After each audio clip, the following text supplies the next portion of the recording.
Hi, and welcome back to Polyglots of the Week. This week, I'll be helping to teach study tips and tricks for those of you who want to learn a language, especially on your own. So I think the first thing to say is that every person is different. So obviously what works for one person might not work for someone else.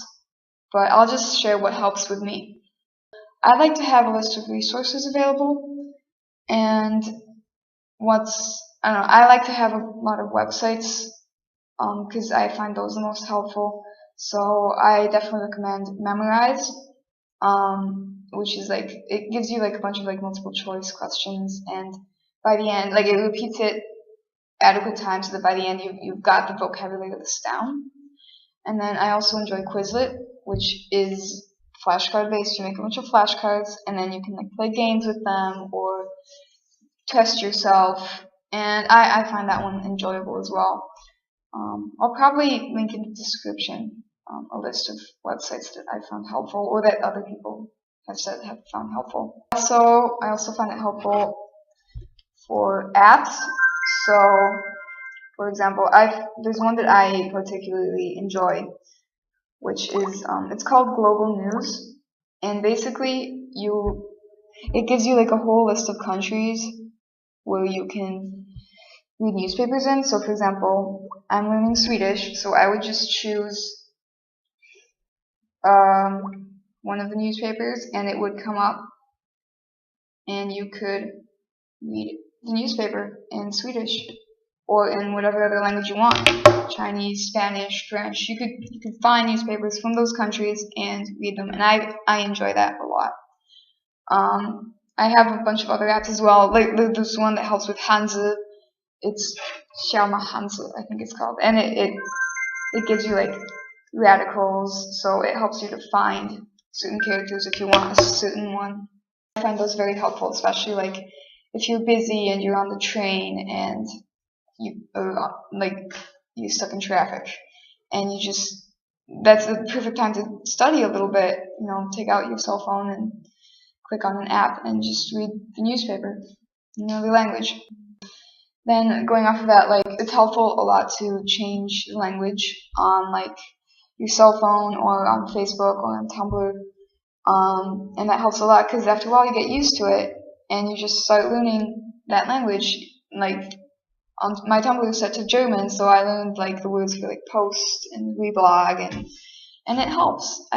Every little bit I think helps. And Tumblr is another very important resource I find because all of us on the channel, we all have our language blogs, and there are a bunch of other language blogs as well, and they help a lot because they will post things that just are extremely educational, but they can be fun too, or I don't know, it's just another place for more resources, and most of the time they're accurate. Most of the time. And sometimes it'll be little stupid things, there was a meme going around that was Javert, and vert means green in French, so then they put Jableu, and he'd be blue. It's funny, but it helps. It helps to develop more vocabulary. And sometimes the post will be longer, but it's still educational, and it's still something you could do on your free time while you're on Tumblr going down your dashboard. Other things as well. Tumblr also links a lot to music, and that's another thing that I recommend a lot. Listening to music helps. Even before I started learning languages, I would listen to songs in Italian and then learn the lyrics, and I just learned little bits of Italian that way. So, and even if you don't like to sing, just putting it in the background helps, subconsciously having another language there while you're doing stuff, while you're going out for a jog or something. And you can find a lot of cool bands that you would have never heard of because they're in another language. And that's definitely happened to me. I found some really cool bands. YouTube as well can also be a good resource because we're used to YouTubers in English, but there's a whole other side of YouTube that's entirely in German or entirely in Spanish, and the comments are all in German and Spanish, and the videos in German and Spanish, and they're just like YouTubers, like the English YouTubers, but they'll make videos in their respective languages, and that's helpful too. It's helpful for like more informal language. It's helpful for possibly slang, and yeah, I'll probably link a couple in the description as well, because I find that helpful. And the videos can be funny too, like if you understand them. And I find it even funnier if I understand a joke in another language. Like, I understood that. That's so funny. And books.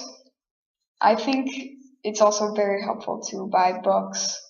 They can be dictionaries. They can just be, this word language, this word English. You're like, okay, and you can learn a word a day, and that's helpful. But you'd also like buy novels. So for example, if you really like Harry Potter's in so many languages, so many. So you could easily just look for Harry Potter in like French or something, and that helps, because if you already know the plot, and this works for TV shows as well. If you already know the plot, you can pick out words more easily. And especially if it's something that you already enjoy, like that's fun to just read or watch in another language. I think it's very helpful to do so. The most helpful things are fun, I find. I don't know. If it's fun, you'll enjoy it, you'll learn faster. But then I think one of the most important things as well is just making connections with people. Like, I currently live in an international learning community, which has a bunch of international students in it. So, for example, my neighbor is from China, and I practice Chinese with her sometimes. Like, I'll say a word in Chinese, and she'll be like, "Oh yeah, that's correct," or she'll write notes to me in Chinese. Like, if she wants to remind me of something, she might like write it in Chinese, and that's so cool. Like that helps me practice, that helps me learn, and it's very helpful. I know not everybody can do that, but even if you don't have friends like who speak other languages, you can go to towns. So you can go to Chinatown, you can go to Little Italy, where they'll probably speak that language. You'll probably find somebody to practice with. That's especially helpful if you live close to a city. But I know it's different for everyone. Just try your best. Pen pals work too. Find somebody on the internet. That's also incredibly helpful. And also just take classes if possible. I know that's not always possible, because either for time or money, but especially if you're at the beginning of a language, it's helpful to have some kind of structure there for a teacher to teach you that language. But I mean, even if you can't, like, it is possible to learn on your own. It is possible, even if you're busy. And that's the most important thing. Just keep trying, keep working at it, even if it's just a word a day. Like by the end of the year, it'll be 365 words.